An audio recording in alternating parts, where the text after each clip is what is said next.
The truth is, Matthew chapter 16, Jesus warns us about the doctrine of Pharisees, because Pharisees used to ask him a lot of questions. So basically, Jesus was telling his disciples, they would say, be aware of the doctrine of the Pharisees, because of what they do is that they make life complex. Yes, they preach izwi lakaNkulunkulu ukuthi abantu babone ubu-physical bakhona, kodwa abajuli. And makakhuluma ngawo ama-Pharisees, we talk about the people who introduced Christianity, the people with big businesses, the people with this doctrine ukuthi kube nesikolo and all these businesses kusetshenziswe imali, etc. The way ubona istructure somhlaba singakhona, a lot of people abangena isonto, they haven't reached the level likaJesus yokuthandaza. They haven't connected with themselves. They do not know themselves. Jesus was fighting that doctrine. To be quite honest, you are busy preaching ukuthi abantu bayiphathe kahle, and if abayiphathe kahle, they won't see heaven. But you are not giving them the keys to see heaven. And bafundisi izinto ezibalulekile, so that they are aware of themselves, so that they know of themselves. When you look at church, some churches, they discourage you mawuqala uvukelwa umoya. They discourage you mawuqala ukuthi uyaprofita. They discourage you mawuqala ukuthi uyabhodla.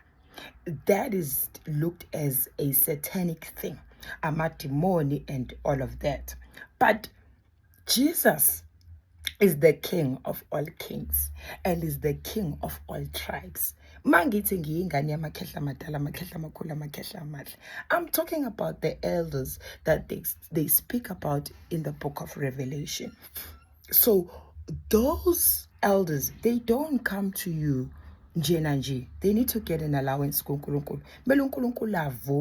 and they communicate at a particular time.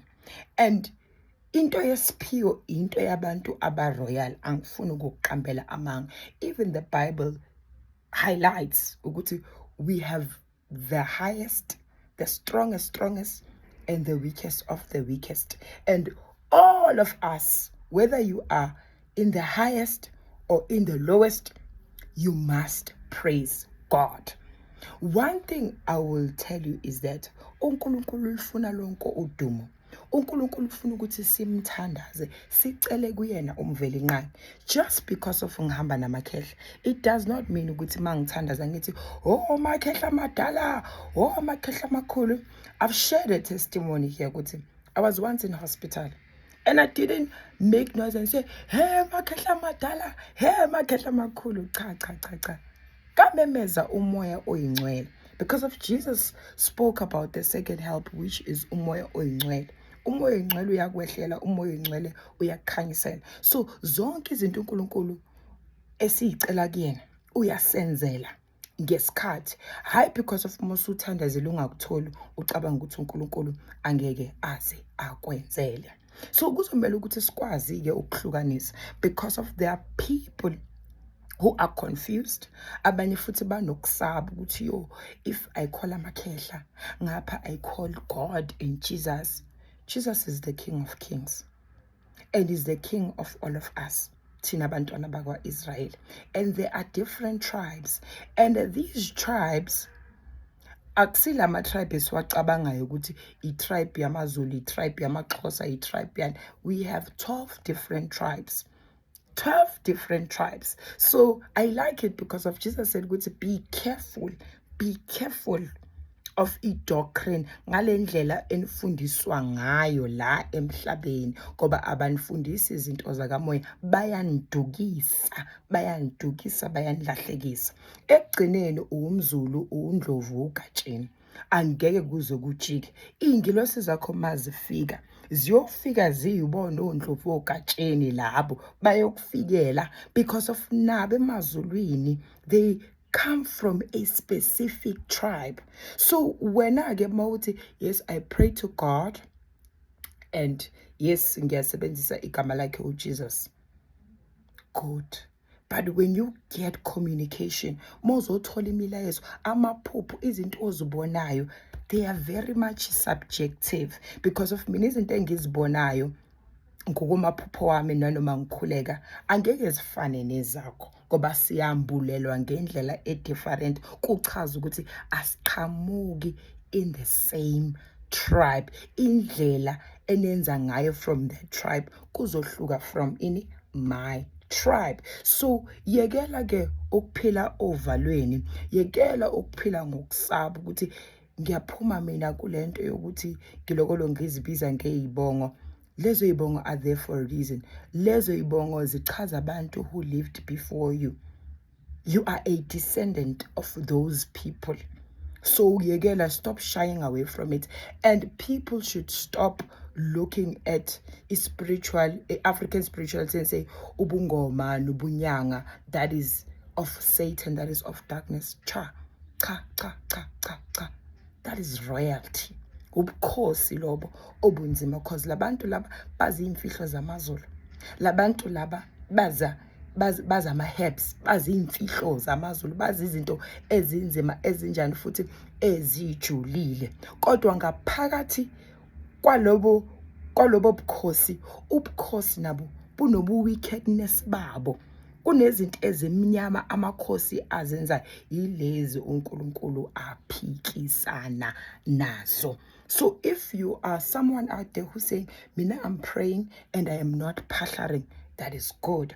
I'm having people who are asking, I've been pasharing and I don't get answers. That's where you are wrong. Kulega instead of uphahla, and then trust me, you'll get different results because of more phahla kufana nokuthi ubiza le ingilosi uNkulunkulu akuphezona, kanti le ingilosi nazo zi-operator ngewili kaNkulunkulu, zi-operator ngemvumelano, nge-allowance kaNkulunkulu. So wena khuluma noNkulunkulu wakho, khuluma noNkulunkulu guqu, ucele kuyena uNkulunkulu, bese uNkulunkulu ayakuphendula. Akazukwehla ke uNkulunkulu aze kuwena uzokuthumeza ngani ngeingilosi zakho. Yinto uJesus bekayilwela leyo ukuthi imfihlo abantu abayazi, because the kingdom of God is within us. How do we connect to it? And mawuthi uyabheka la emhlabeni, lokudla sikudlayo soku-wrong, so kuyasibulala ngaphakathi. And for isitha ukuthi sikwazi ukukubulala, it's either kumele silale nawe sizokucindezela sithathe yonke inhlanhla yakho, or udle ukudla udliswe, kuthiwa udlisiwe. Mawudliswa lento odliswa yona iyahlala ngaphakathi wena, iyakubamba, iyakufasa.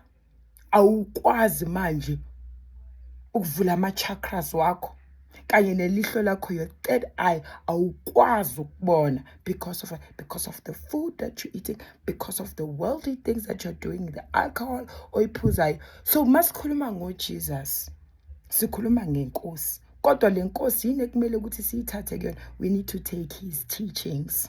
And how are we going to understand his teachings? Through the Holy Spirit. Umoya oyingcwele wona ozokusiza. So be careful of this doctrine because of bonke abantu abakhonzayo abahamba isonto. I mean, I'm Christian, ugqobisa makeup, ngiyathandaza, uphila lempilo yomhlaba. But have you connected with your inner self? Have you seen yourself in the spirit? Do you know who you are in the spirit? Because of this is just a container. Do you know yourself? So I am here for that. So that uvuke